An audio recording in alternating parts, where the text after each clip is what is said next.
Well,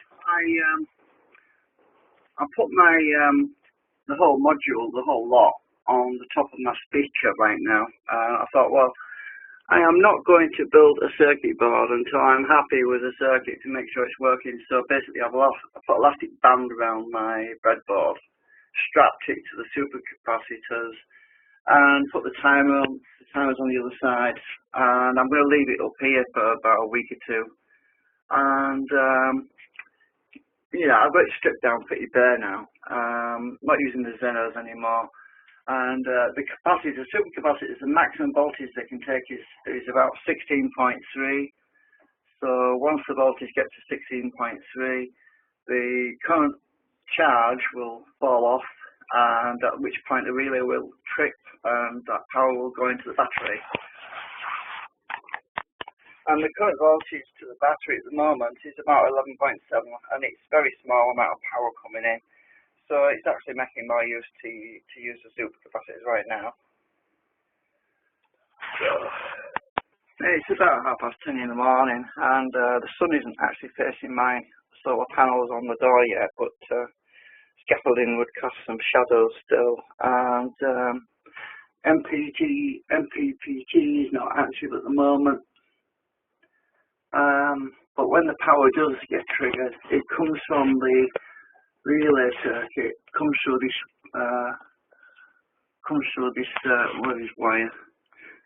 wire here, and it gets dumped into the battery, bypassing the MPPT, because I found out that the MPPT doesn't like sudden spikes in power for some reason, and it wasn't tripping it, so I'm just dumping the power straight into the battery. But it's regulated on the battery anyway. So I left it running because I've been having a sleep actually. I've been up all night, and I put my old timer on. This is a thing I made back when I was in college. Oh God, going a few years back. And so this actually counts every time the relay is triggered. I've got it going through 1.5 kilo ohm resistor to reduce power consumption. We can just barely see it. It's actually triggered 8 times today, and it's about 4:30 in the evening. Well, the sun's going down, so it's working. Because the counter actually is triggered by the actual contacts on the relay themselves when it sends the power out to the boost step-up regulator. So it's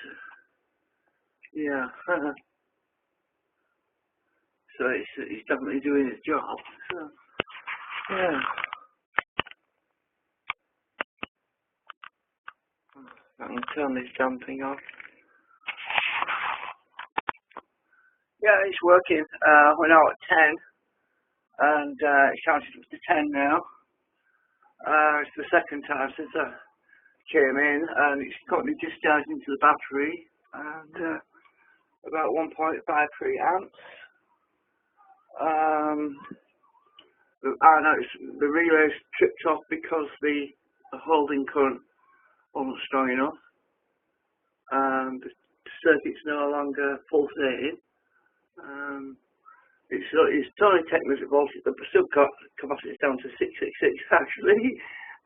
Kind of interesting number. But I'm sure people are going to say, "Oh, that's evil." Well, actually, it was about 6.67, but yeah.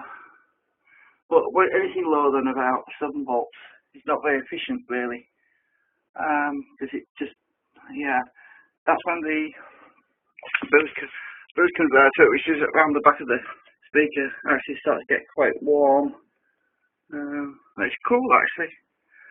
So the fact that it's pulsating is much more efficient because it's not burning it all up as heat. I'm sorry about this darkness.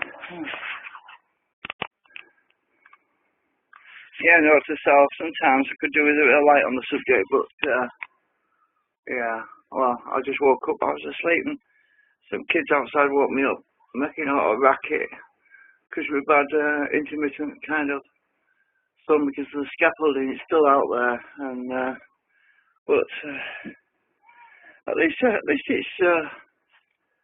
this thing's working now.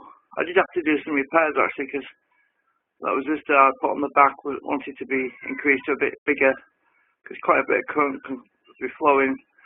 So I actually put a bigger resistor on the back of that voltage module that's on the top. It's about 0.1 ohm or something. Yeah.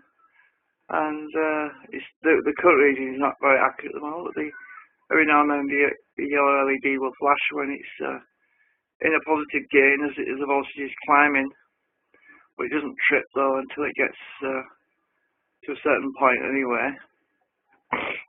And as long as it's charging the supercapacitors, it won't trip either. So anyway, enough of that.